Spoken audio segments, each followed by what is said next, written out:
Vamos a abrir nuestra Biblia en Hechos capítulo 2, versículo 42. Todavía seguimos con nuestra serie Discípulos o del Montón. Sabe que las predicaciones no son coincidencia, y ya por los últimos, no sé, 3, 4 meses, Dios nos ha estado hablando acerca de lo que es un verdadero discípulo. Y le voy a decir como dice el dicho hispano, que dice: al buen entendedor. Ya si alguno de ustedes no ha agarrado la onda, es que necesita que ir a leer la historia de David y aprender ahí cómo agarrar la onda y atacar a Satanás. Muy bien. Nos quedamos la semana pasada, para los que estuvieron escuchando, estuvimos estudiando algunas características de los verdaderos discípulos de Jesús. Y para ello estudiamos en Hechos 2:42 en adelante.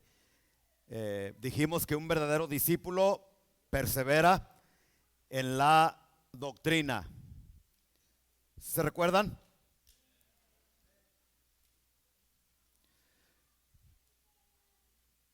Estudiando las doctrinas de Cristo.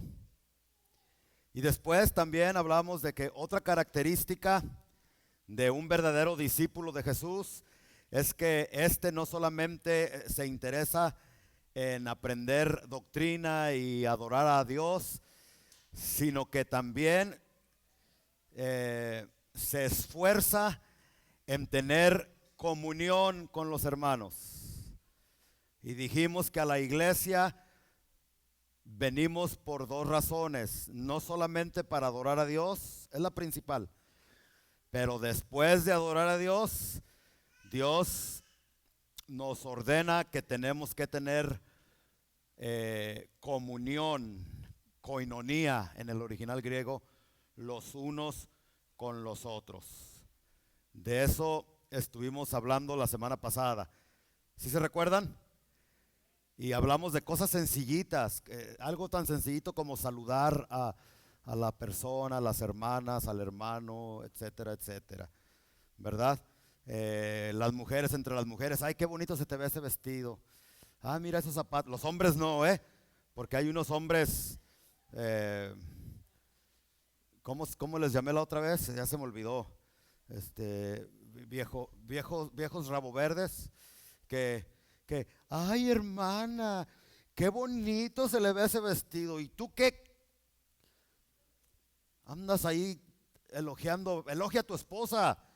Sí, ¿verdad? Tu esposa: pareces piñata con ese vestido, y esto y aquello, y no le dices nada. Pero a las otras mujeres: mire qué bonito se le ve ese color. No, no, no, no, no, no. Hay que tener comunión, hay que tener coinonía, pero hay que también entender cuál es nuestro lugar, ¿verdad? Muy bien. Entonces de eso estuvimos hablando la semana pasada. Hoy vamos a continuar con las demás características, ¿ok? Entonces, comunión, no se les olvide, hemos sido llamados para tener comunión los unos con los otros, y cuando eso sucede, Dios envía bendición y vida eterna. Salmo 133. Mirad cuán hermoso y cuán delicioso es habitar los hermanos juntos en armonía. Ay, porque qué horrible es venir a la iglesia, pero no hay armonía y no hay unidad, sino envidias, corajes, críticas, murmuraciones, unos haciendo las jetas y para allá, algunos que no se hablan. Qué terrible es eso. Ahí Dios no envía ni bendición ni vida eterna. Pero si se le interesa más ese tema, lo tenemos en Facebook o en el YouTube con Pastor Rubén Olasco, y ahí ya está todo listo para que usted pueda aprender. Vamos a leer Hechos 2:42 otra vez. Dice: y perseveraban en la doctrina de los apóstoles, número 1. Número 2, y en la comunión unos con otros. Número 3, y en el partimiento del pan. Y número 4, si están conmigo, ¿verdad? Y en las oraciones.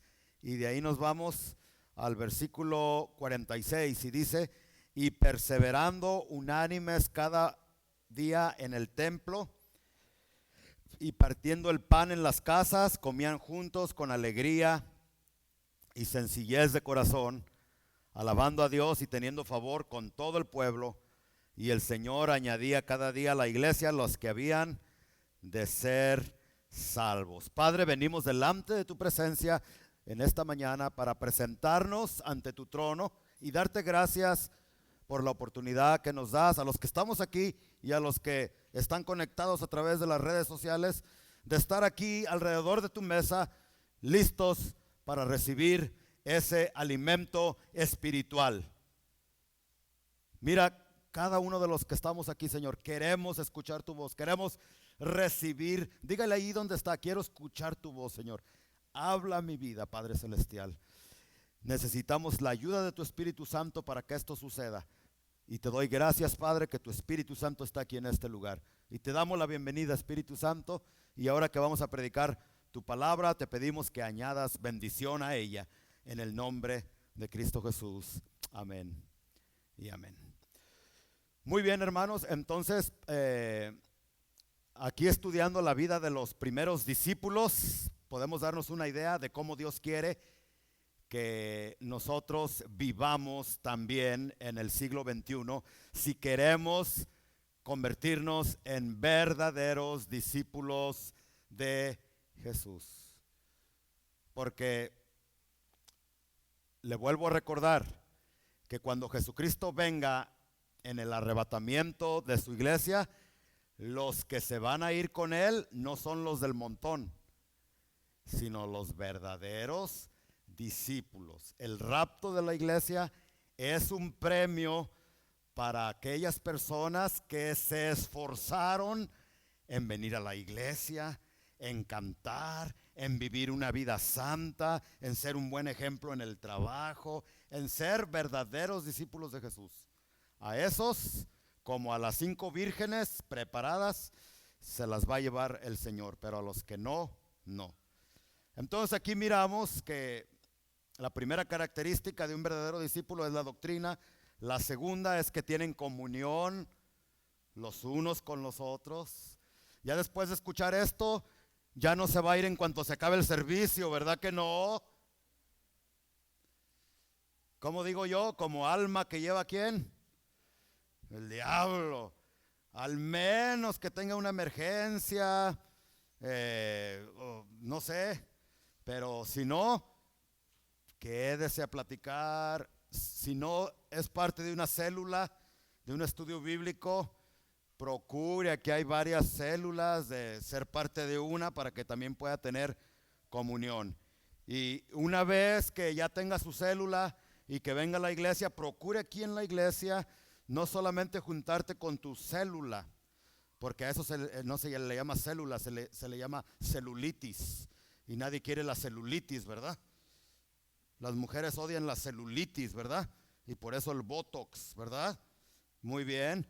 Viene aquí, sí, mi hermano es parte de mi célula, mi hermana también, pero los demás son parte del cuerpo de Cristo y familia de Dios, y también los voy a abrazar, también los voy a saludar, también los voy a invitar a mi fiesta de cumpleaños, también los voy a invitar a comer al restaurante, pero que ellos paguen después del servicio.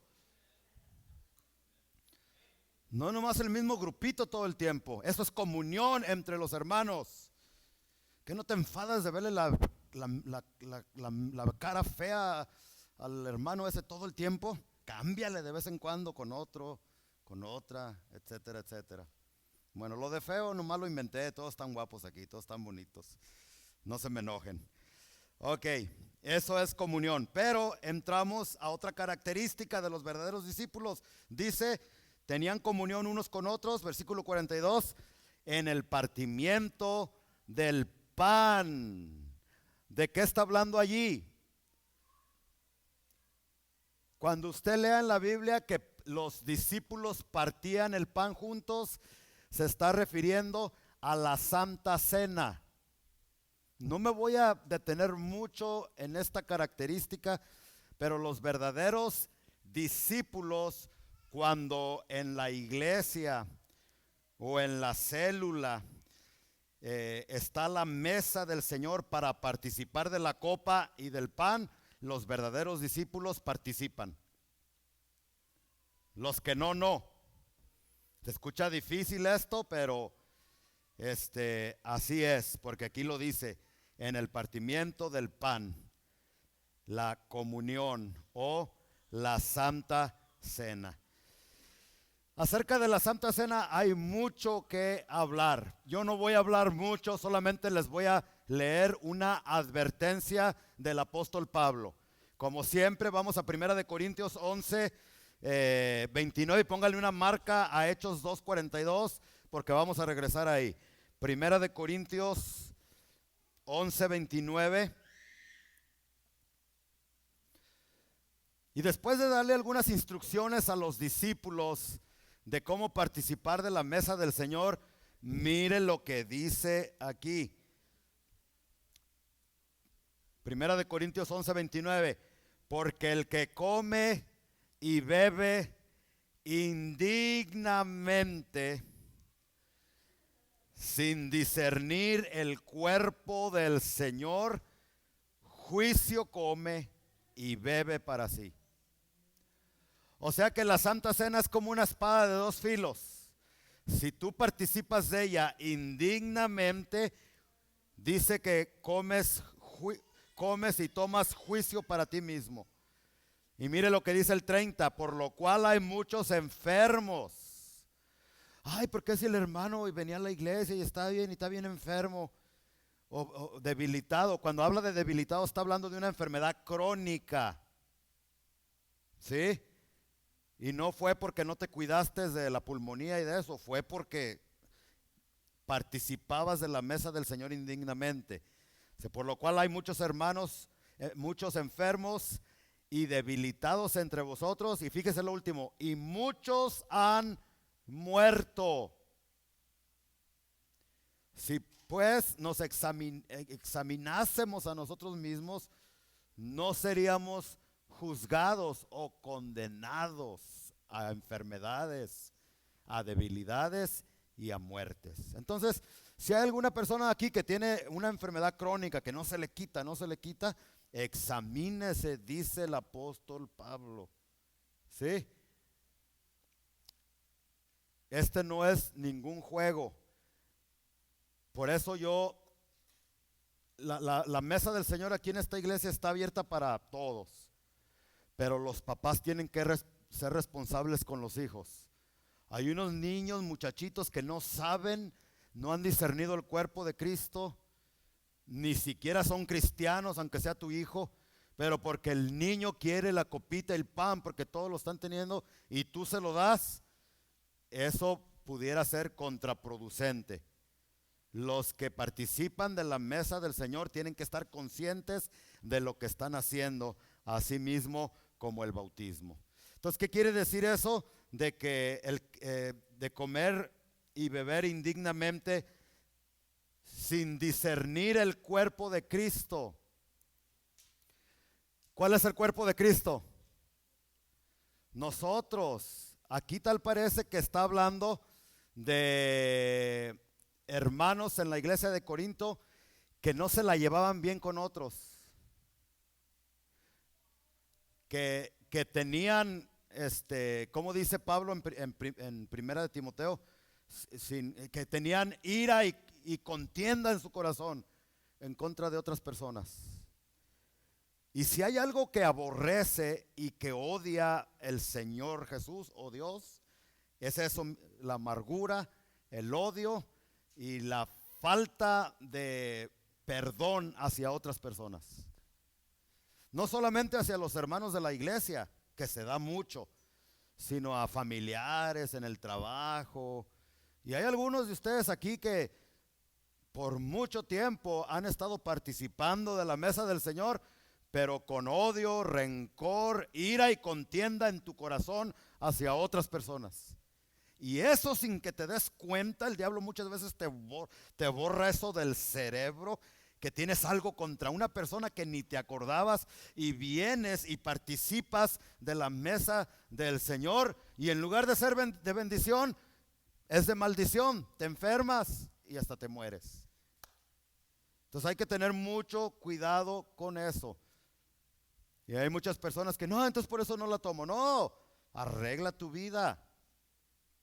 Perdona en tu corazón a todas esas personas que te ofendieron, a ese hombre que te violó cuando eras una niña, cuando eras un niño, aquel hombre que era tu marido y te golpeó y te hizo no sé qué tantas cosas, a tu tío, a tus padres que no te que fueron injustos contigo, a tus abuelitos, etcétera, etcétera. Tienes que aprender a perdonarlos, a amarlos, para que cuando eso es lo que significa no discernir el cuerpo del Señor, tratar mal la iglesia. También hay que tener cuidado de hablar mal de la iglesia, porque una vez que cuando tú hablas mal de la iglesia, estás hablando mal del cuerpo del Señor. Estás criticando. Resérvate tus críticas y tus murmuraciones para que cuando vayas al altar con tu Señor, ahí le dices todas las quejas que tengas del pastor, de los líderes, del coro, del hermano, de la hermana, pero no andes de chismoso, de chismosa, hablándole a otras personas, porque no estás discerniendo el cuerpo de Cristo, y es por eso que te enfermas y te debilitas. Bueno, no quiero tardarme mucho en eso porque hay mucho que hablar. No solamente dice, regresemos a Hechos 2:42.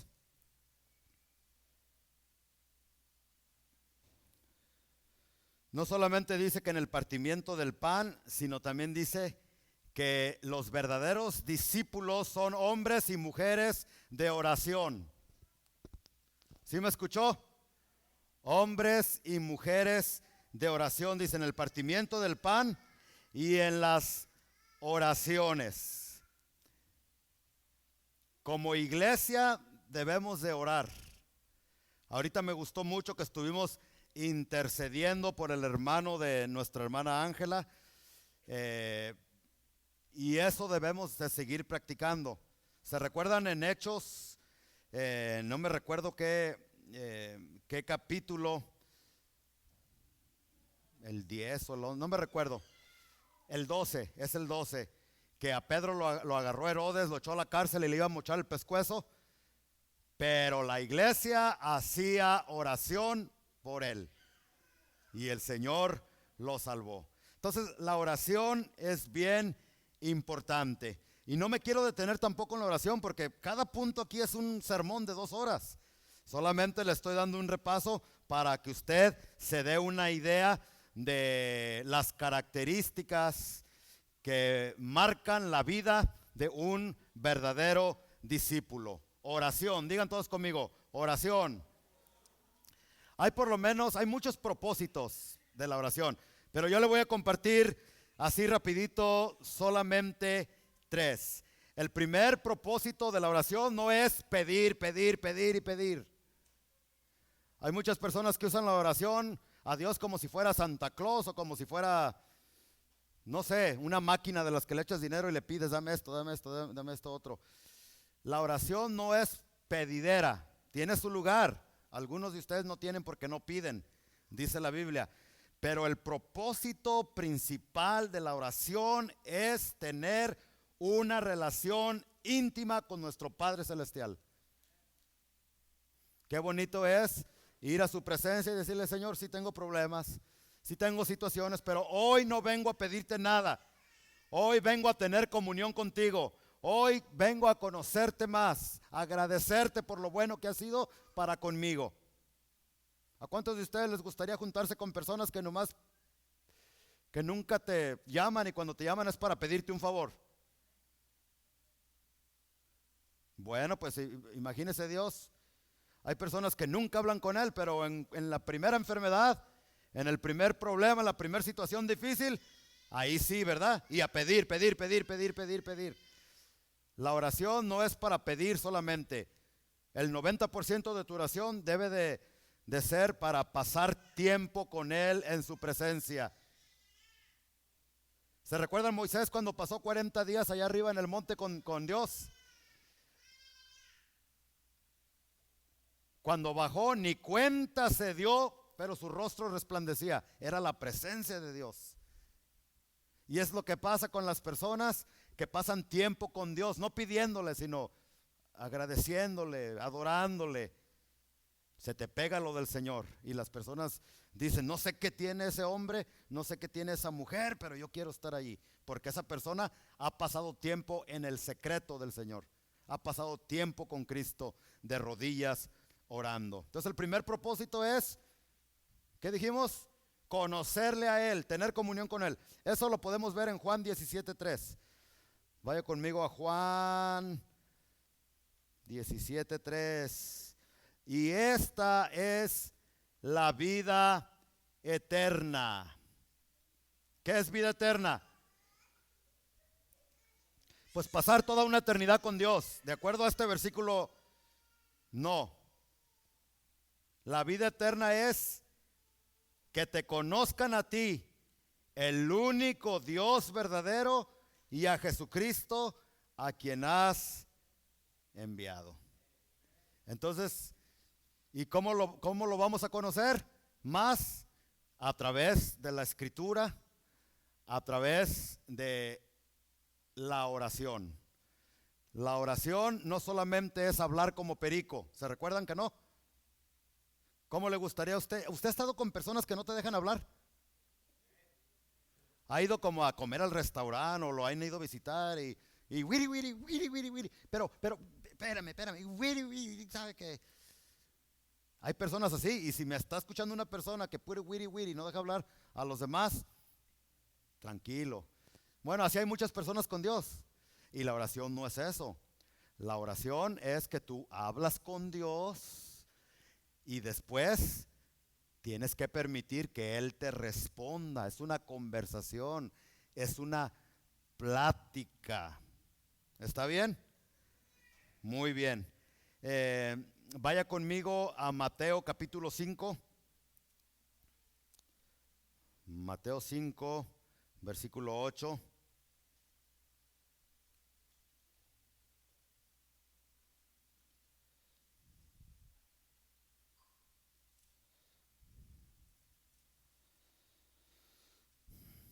Mateo 6, versículo 8.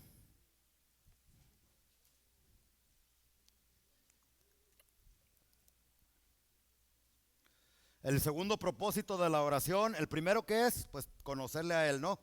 Tener intimidad con Él. El segundo propósito de la oración es para sacar el cochinero que tienes en tu corazón.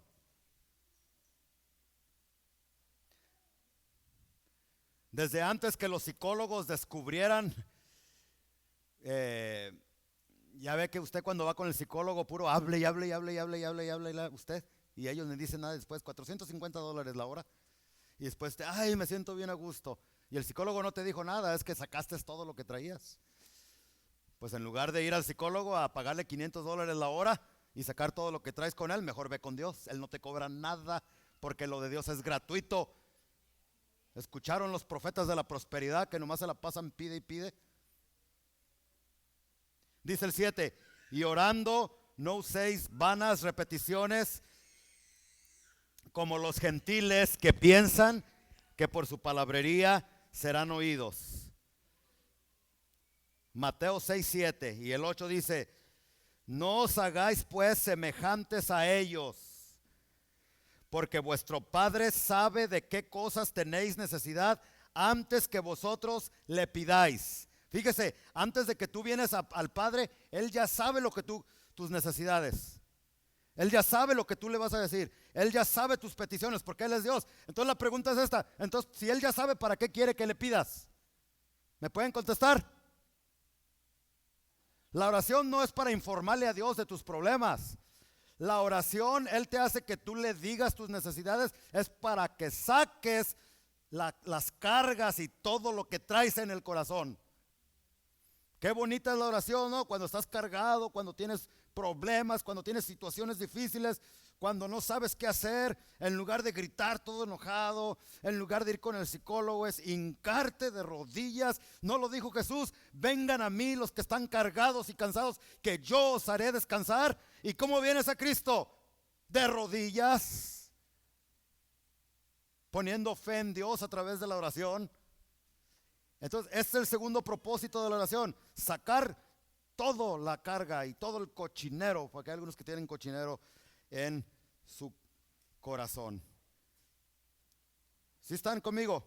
Y así sucesivamente, si usted sigue leyendo, por ejemplo, la, la- la- la oración que Jesús les enseñó, el 9, vosotros pues oraréis así, Mateo 6:9, Padre nuestro que estás en los cielos, santificado sea tu nombre. 10, venga tu reino, digan todos conmigo, venga tu reino, hágase tu voluntad, como en el cielo, así también en la tierra. El tercer propósito de la oración no es para que tu santísima voluntad se haga aquí en la tierra,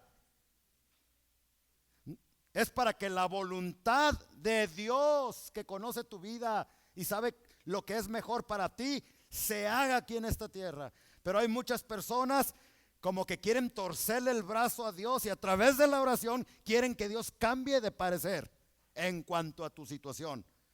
No, Señor, eso no funciona así.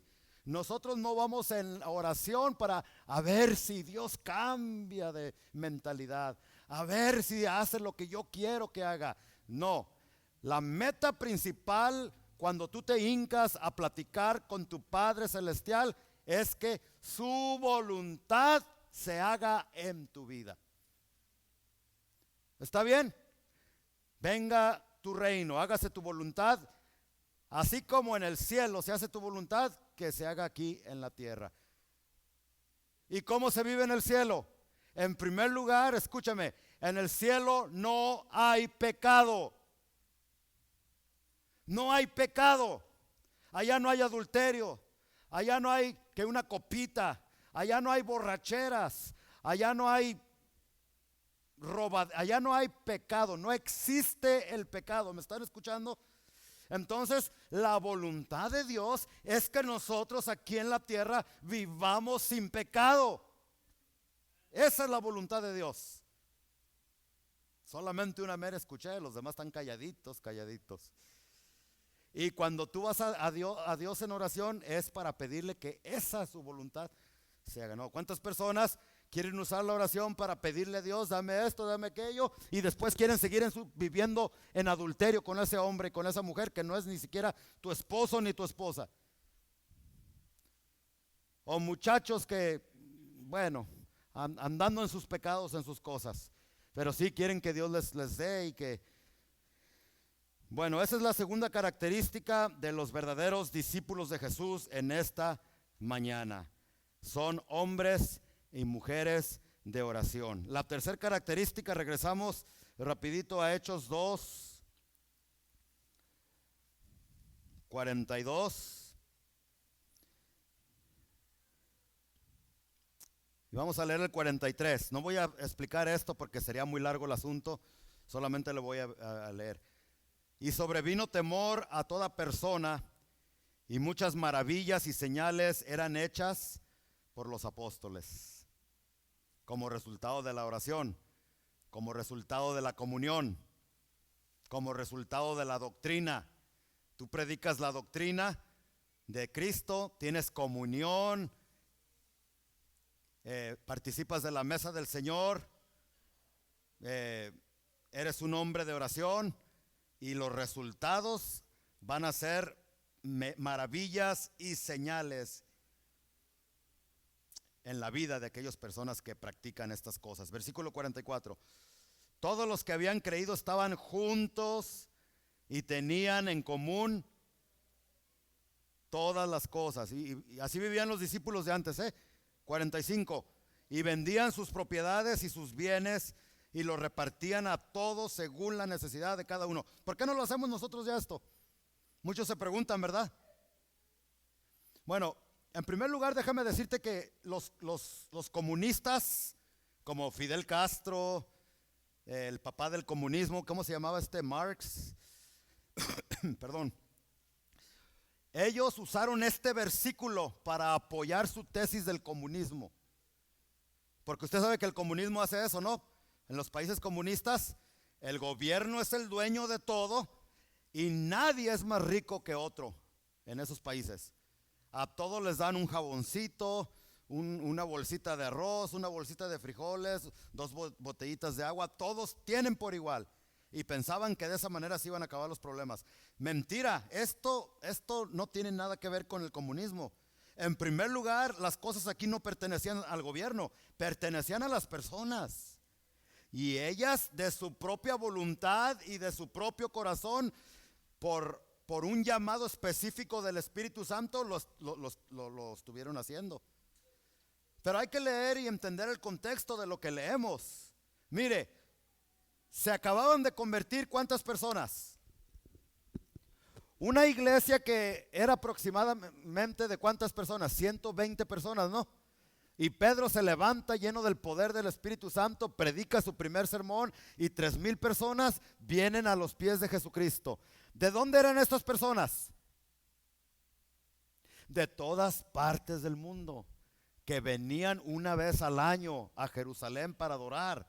Y ahí fue donde se convirtieron a Jesucristo. Bueno, la mayor parte de estas personas, según la historia, Josefo, léalo, estas personas decidieron quedarse a vivir allí. No tenían casa, no tenían ropa, no tenían comida, eran parte de la familia. Entonces el Espíritu Santo les guió en ese tiempo específico para que las personas vendieran sus propiedades, vendieran esto, aquello, para ayudar a las personas en necesidad. Hoy en día no está pasando eso, ¿verdad? Pero si llegáramos a un momento crítico como iglesia, donde se viniera una pobreza extremada y que supiéramos que aquí el 90% no tenía casa, no tenía que comer, no tenía que abrigo, estoy seguro que más de uno aquí se iba a levantar y decir, ¿sabes qué? A ver cómo le puedo ayudar. Es lo mismo que estaba pasando aquí. ¿Están conmigo? Bueno, los veo muy serios. ¿Por qué están tan serios? Vamos adelante. Versículo 46. La tercera característica de los verdaderos discípulos dice, versículo 46, y perseverando unánimes, cada domingo en el templo dice, por favor, hermano, escúchenme. Mire cómo vivían los discípulos de aquel tiempo, los verdaderos discípulos de Jesús. Iban a la iglesia todos los días. Aquí dice, ¿sí o no? Nosotros, ¿cuántas veces venimos a la iglesia? Una vez. Y todavía una faltadera, una inconsistencia. Tremendo, ¿no? Pero no solamente en el templo, sino dice, y partiendo el pan en las casas, comían juntos con alegría y sencillez de corazón. La tercera característica de un verdadero discípulo, fidelidad a su iglesia. A ver, digan todos conmigo, fidelidad en su asistencia a la iglesia. Cuando hablamos de iglesia, estamos hablando en primer lugar de la iglesia universal. ¿Sí? Y no estoy hablando de la religión, esos de la iglesia universal que pare de sufrir y todo. No. A ver, una preguntita antes de seguir. ¿Cuál es la iglesia universal? ¿Cuál es la iglesia verdadera de Cristo Jesús? Mira, yo te voy a decir algo que a lo mejor te vas a quedar así. Mira, la iglesia verdadera de Jesús no son los pentecostés, no es la iglesia cuadrangular, no es la iglesia metodista, los bautistas. La iglesia verdadera de Jesucristo está compuesta por todas aquellas personas que han recibido a Jesús como Señor y Salvador. No importa su nacionalidad, su estatus social, donde vivan. Si esa persona ha sido lavada con la sangre de Jesucristo, aunque no sea miembro de centro de adoración, esa persona es parte de la iglesia verdadera de Jesucristo. Y cuando Cristo venga en el rapto de la iglesia, amado hermano, usted se va a sorprender que de entre los mormones, que dentro de los testigos de Jehová, que dentro de la luz del mundo, que dentro de la iglesia católica, hombres y mujeres en esos lugares que en verdad han recibido a Jesús como Señor y Salvador, han nacido de nuevo, aunque estén en otro lado, porque no solamente hay un rebaño, dice Jesucristo, esas personas van a volar para encontrarse con Jesús en las nubes y de esa manera estar con Él para siempre. Esa es la iglesia verdadera de Cristo Jesús, aunque a algunos les sorprenda. Muchos no lo entienden, piensan que nomás mi denominación, mis costumbres que hago en la iglesia, como me crió mi papá. No, la iglesia verdadera son aquellos. ¿Y sabe qué? Y dentro de iglesias como esta hay personas que no son parte de la iglesia verdadera y que cuando venga Cristo no se van a ir porque no han nacido de nuevo. No son parte del cuerpo de Cristo. Entonces la iglesia verdadera está compuesta, número uno, la iglesia universal. Hay hermanos en Cristo que ni te imaginas tú, en islas remotas, lejos, indígenas, personas que han aprendido a adorar a Cristo y que han entendido que no hay otro camino, que Cristo es el único camino que les puede salvar. Pero no me quiero detener allí, también está la iglesia local. Digan conmigo, la iglesia local. Entonces no solamente está la iglesia universal, porque en la Biblia Cristo nos pide que nosotros seamos fieles a su iglesia, a su cuerpo. Allí no está hablando meramente de la iglesia universal, porque tú ¿cómo vas a ser fiel a la iglesia universal? ¿Cómo vas a mostrar fidelidad? Está un poquito difícil, ¿no? Por eso es que Dios se inventó la iglesia local, congregaciones que forman la iglesia universal. Nosotros somos parte de la iglesia universal, pero también somos parte de una iglesia local. Y en la Biblia se nos pide que nosotros asistamos a nuestra congregación donde Dios nos plantó. Dígame si me está entendiendo. Bueno, entonces la iglesia local tiene su propósito. Aquí somos la iglesia local y vamos a leer un poquito acerca de las responsabilidades de la iglesia local. En primer lugar, Dios pide que tú asistas a una iglesia, a una congregación local. ¿Para qué? Para que practiques la obediencia allí. Vaya conmigo a Hebreos. No me escucho yo. ¿Sí me están escuchando allá ustedes? Ah, bueno. Y cuando no me escucho como que tiendo a gritar más, a levantar más la voz. ¿Dónde estaba antes de que me interrumpiera Jenny? No quise decir ese nombre. Hebreos 13:17.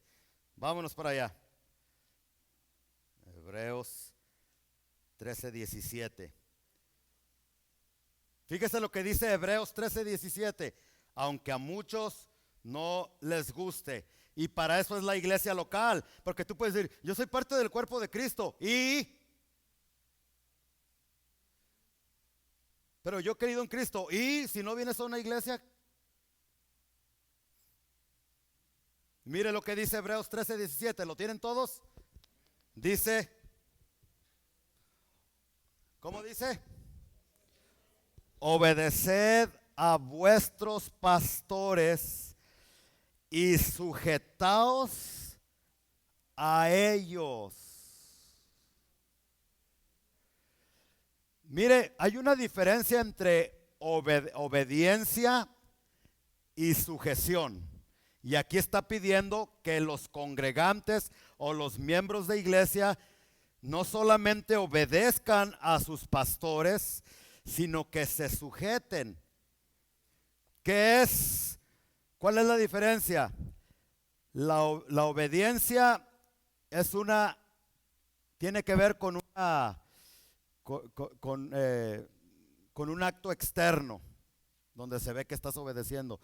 Pero la sujeción tiene que ver con tu corazón. Tú puedes estar obedeciendo por afuera a lo que se te está diciendo, no solamente en la iglesia tu pastor, sino en el trabajo, pero reniegue y reniegue. Y si no necesitara ese trabajo cochino, no estuviera haciendo. Pero va a ver cuando el patrón no me vea y va a ver. Y lo mismo en la iglesia. Si tú eres de esas personas que estás aspirando, que estás limpiando, que estás saludando dentro de la iglesia, o estás trabajando en cualquier ministerio, pero lo estás haciendo murmurando, quejándote en tu corazón, solamente estás obedeciendo externamente, pero en tu corazón no lo estás haciendo, entonces no te estás sujetando. La sujeción tiene, por eso dice mujeres, no dice obedezcan, dice sujétense a sus maridos. ¿Qué quiere decir eso? Que vas a lavarle los calcetines a tu esposo, los trastes, vas a hacer qué hacer, pero no murmurando, sino que lo vas a hacer con un corazón alegre porque amas a tu esposo. Por eso te casaste con él, ¿sí o no? Las mujeres no dijeron amén, nomás los hombres. Entonces, si la mujer lo está sirviendo a su esposo, pero lo está haciendo renegando, lo está haciendo murmurando, criticando, no se está sujetando y no está obedeciendo la palabra de Dios. Es lo mismo dentro de la iglesia. No solamente se te pide que obedezcas a tus pastores, sino que te sujetes a ellos. ¿Por qué? Porque ellos velan por vuestras almas como quienes han de dar cuenta. Eso me asusta a mí. ¿Qué, Señor? Que yo tengo que dar cuenta por estas personas que me están escuchando ahorita. Sí, Rubén, tienes que dar cuentas por ellos. Por ello yo me preparo. Y en estos días no le estoy predicando, no le estoy rascando el oído como aquellos que tienen comezón de oído y decirles las cosas que quieren escuchar. Yo tengo que decirles lo que está escrito en la palabra de Dios, te aburra o no te aburra, te guste o no te guste, estés de acuerdo o no estés de acuerdo, porque de esa manera, cuando yo le dé cuentas a mi Señor de tu vida, de tu alma, voy a estar libre. Si ustedes ya no hicieron caso, es porque no quisieron. Hay personas, mire, ¿sabía usted que yo no soy pastor de todos ustedes aquí? Porque esto es voluntario. Yo soy pastor de todos aquellos que se dejan pastorear. Mire, cuando personas faltan, antes les decía, hermano, te extrañamos, ¿cómo estás? Y muchas gracias, muy bien, y ya. Y yo dije, no, tengo que cambiar el texto. Entonces, hermano, la próxima vez que faltes, por favor, avísame. ¿Por qué no vas a venir? Para saber qué tienes y orar por ti. Ni un amén. Y no obedecieron porque ya han faltado y nada. Ni una llamadita, ni un quiere decir que esas personas vienen a la iglesia, pero no se dejan pastorear. Son las personas que, no, mi pastor es Cristo. Pues nadie te está discutiendo eso. Yo solamente soy el encargado, ¿verdad? Yo nomás obedezco a Dios. Ay, sí, Chucho, ¿y tu nieve de qué sabor la quieres? ¿De qué sabor la quiere, hermano? Si no puedes obedecer a tu pastor, que lo estás viendo en carne y hueso aquí, ¿cómo te atreves a decir que eres obediente a Dios al cual no puedes ver? Dice la Biblia. Ni un amén. Y Dios lo hizo Dios diseñó su iglesia de esa manera para tratar con mi orgullo, con tu orgullo, para hacernos crecer, para hacernos madurar. ¿Quién es el pastor para que me diga que no tengo que venir? Y yo no tengo que darle cuenta. Y bueno, no, esto es voluntario, no tienes que si no quieres. Pero te vas a perder de bendiciones. Porque ¿verdad que Dios no te pidió permiso ni a mí para ponerme aquí detrás de este púlpito? Él lo hizo porque Él es soberano y Él hace lo que Él quiere, cuando Él quiere, con quien Él quiere y como Él quiera. Porque Él es el Rey de Reyes, soberano, poderoso y nadie se le iguala a Él. ¿Sí o no? Entonces, bueno. Entonces, Dios quiere que vayamos a la iglesia local, a la congregación local. No nomás, soy parte del cuerpo de Cristo, ya no. Tienes que buscar una congregación donde se predica la doctrina, donde se hace lo que... Y ya se pasó el tiempo, ya se pasó el tiempo. Dios mío. Nomás uno me dice, sígale, sígale. Los otros como que quieren aplaudir ya para que... Entonces, el propósito de la iglesia local, obedecer. Número 2, disciplina. Eso lo encontramos en Mateo 18:15. Mateo 18:15. Es importante, hermanos, por eso le voy a seguir un poquito. Mateo 18:15. Por tanto, si tu hermano peca contra ti, ve y repréndele, estando tú y él solos.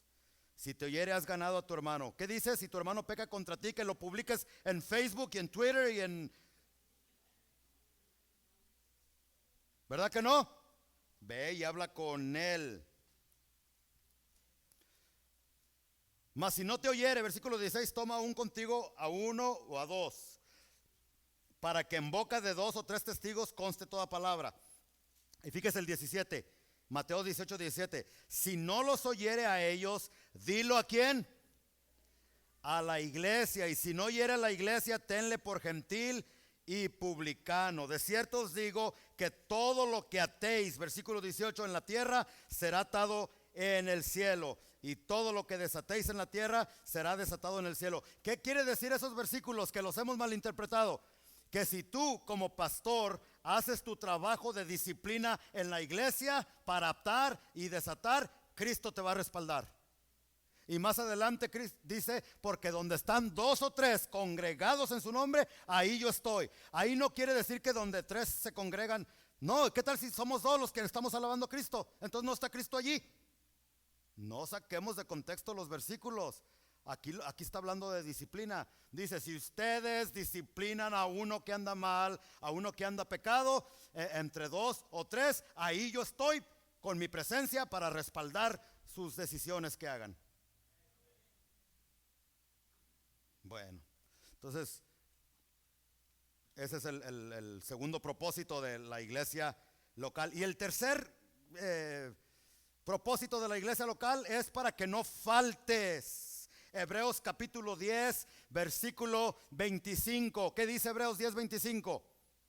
Alguien léamelo fuerte.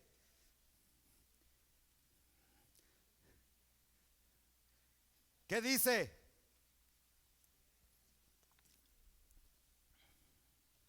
No dejando de congregarnos como algunos lo tienen por...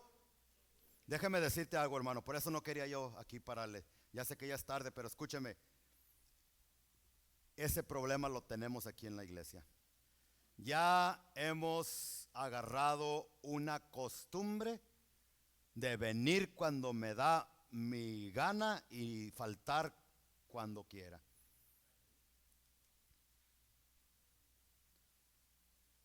Y si tú eres esa persona, no eres un verdadero discípulo, porque dice no dejando de... Y eso es pecado, porque el versículo que sigue, ¿qué dice? Y todo es bajo contexto. ¿Qué dice? Porque si pecaremos deliberadamente, ¿verdad que sí? Entonces, ¿será pecado no venir a la iglesia? Sí es pecado.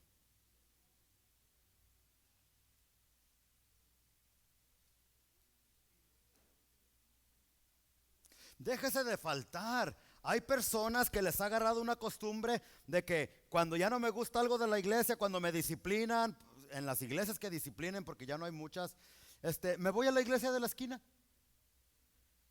Me voy a aquella iglesia, al cabo ya no son iguales, allá no son sangrones, ni son religiosos tampoco. Y hay personas, escúchame bien por favor, que ya llevan dándole la vuelta casi a todas las iglesias de Riverside. Ya llevan, mire, yo he conocido personas que por años ¿sabes cuántas iglesias he tenido yo? La primera con mi papá cuando estaba en Guadalajara. La segunda que vine aquí como miembro. Y hubo una división. Se fue el pastor, se fueron para otro lado y se quedó una iglesia aquí. Y yo me quedé en esta iglesia. Aquí nos quedamos. Y de aquí es que yo salí como pastor.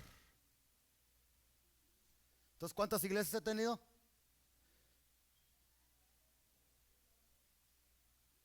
Yo no me he salido de ninguna iglesia.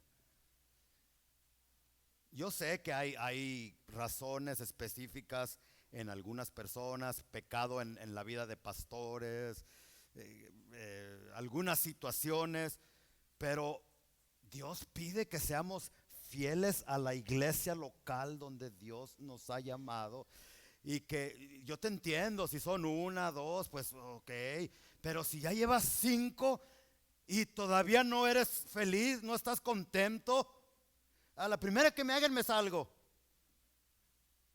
Y ya lo ando pensando.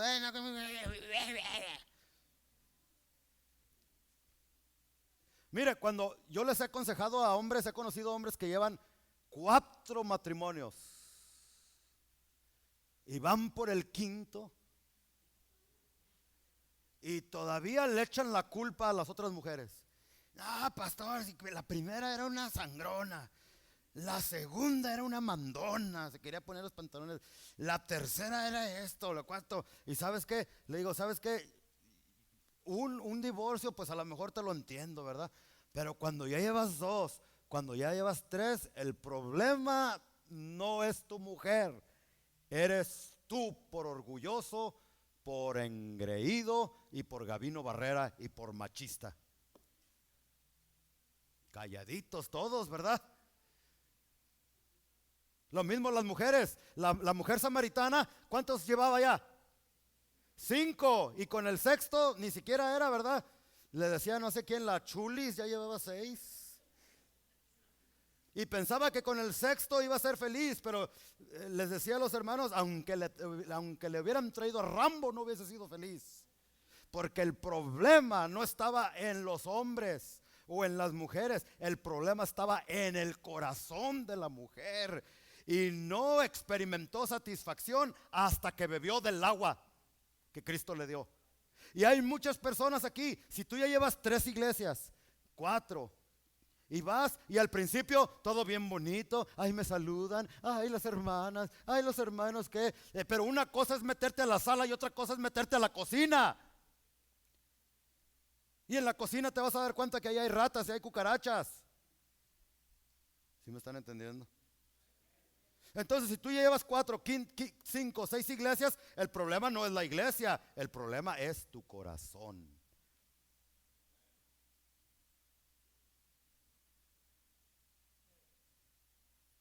Y por último, era una iglesia que adoraba.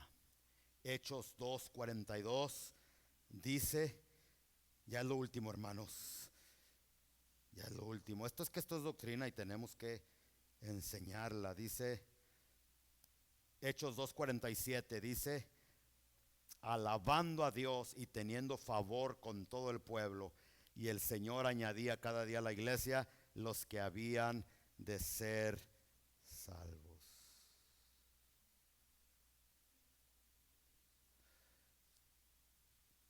Última característica de los verdaderos discípulos de Jesús es que ellos habían aprendido a adorar a Cristo. Es algo, ¿cómo nos llamamos aquí? ¿Centro de qué?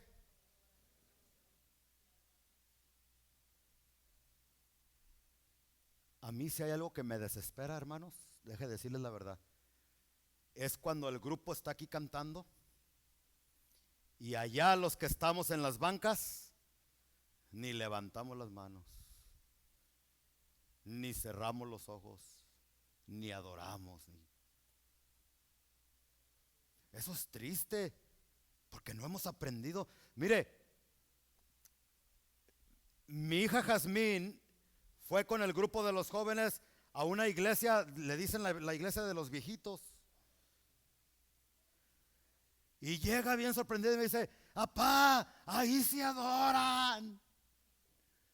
Empezamos a cantar y los viejitos comenzaron a danzar. Hermanos, no hombre, yo les voy a decir algo. Si seguimos así, ya le vamos a cambiar el nombre a la iglesia, ya no nos vamos a llamar Centro de Adoración, nos vamos a cambiar a la denominación de los bautistas, mejor, o de los metodistas, Porque, ¿qué es eso de que venimos a adorar y uno está? ¿Qué es la obediencia rapidito? La obediencia, la adoración. La adoración número 1 es obediencia. Si tú vienes a la iglesia, levantas tus manos, brincas, pero no obedeces a Dios, eso no es verdadera adoración. Apúntalo, ya no hay tiempo, pero Amós 5:12. Amós 5:12. Estoy asqueado de escuchar tus cantos y tus brincos y tus danzas, porque ese pueblo estaba en adoración. No que los cantos sean malos. Eso me recuerda a los conciertos donde pagas $50 para ver a Marcos Pantera y a Vidal Gutiérrez ir a cantar. ¿Ha visto usted conciertos? Hermano, escúcheme bien, por favor, ya voy a terminar, no se me distraiga. ¿Ha visto usted conciertos donde van miles de personas y toda la gente está? ¿Sí? A ver, ¿por qué hay así? Y vienes aquí y el grupo toca igual o mejor que aquellos y aquí no brincas. Y aquí no danzas, porque ¿sabes por qué? Porque ese hombre o mujer que está cantando es un becerro de oro. Y se ponen esas personas a danzar y a brincar alrededor de su mugroso ídolo, donde en primer lugar te cobran dinero por ir a escucharlos cantar. Yo ya les dije que aquí nadie que cobre va a venir ni a predicar ni a cantar. Ok, ¿quieren que les traiga su becerro de oro aquí también? Seguimos con el hermano José Carlos, que no cobra ni un 5 por cantarle a Dios. ¿Sí o no, mi hermano? ¿O cuánto cobra usted por cantar? Dad de gracia lo que de gracia habéis recibido. No todos los que van a los conciertos son idólatras, pero la mayor parte sí, porque yo conozco a muchos que van a brincar y después van a la botella a emborracharse, van a pegarle a la esposa, van a adulterar, van a decir malas palabras, viven una vida tan desordenada. ¿Qué es eso? Eso no es adoración verdadera. El verdadero discípulo es obediente, es constante.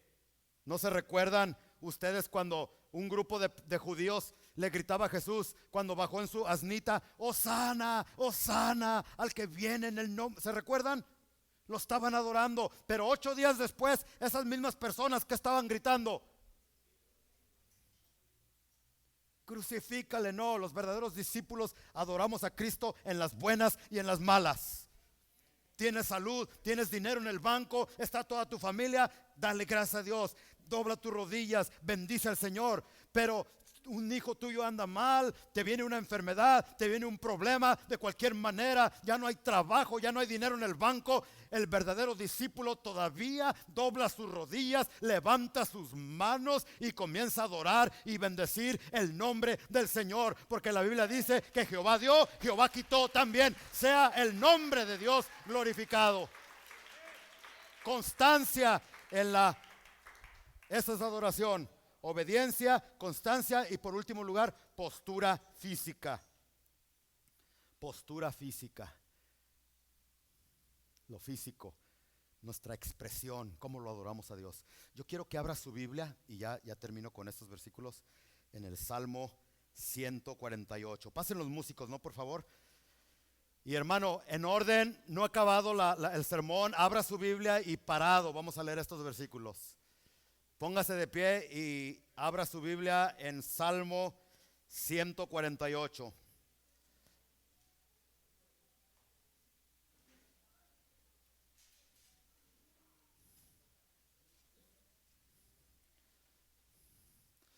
Todos con su Biblia. Todos con su Biblia. Jóvenes, niños, todos con su Biblia. Parados, nadie saliendo. Todavía no hemos terminado, Todavía estoy predicando. No aproveche para caminar para adentro, para afuera. Nadie, por favor. Ujieres, guárdenme el orden, por favor, porque no he terminado de predicar. Estoy predicando todavía. Nadie moviéndose. ¿Ya lo tienen todos? Salmo 148. Dice: alabad a Jehová desde los cielos, alabadle en las alturas, Alabadle vosotros todos sus ángeles.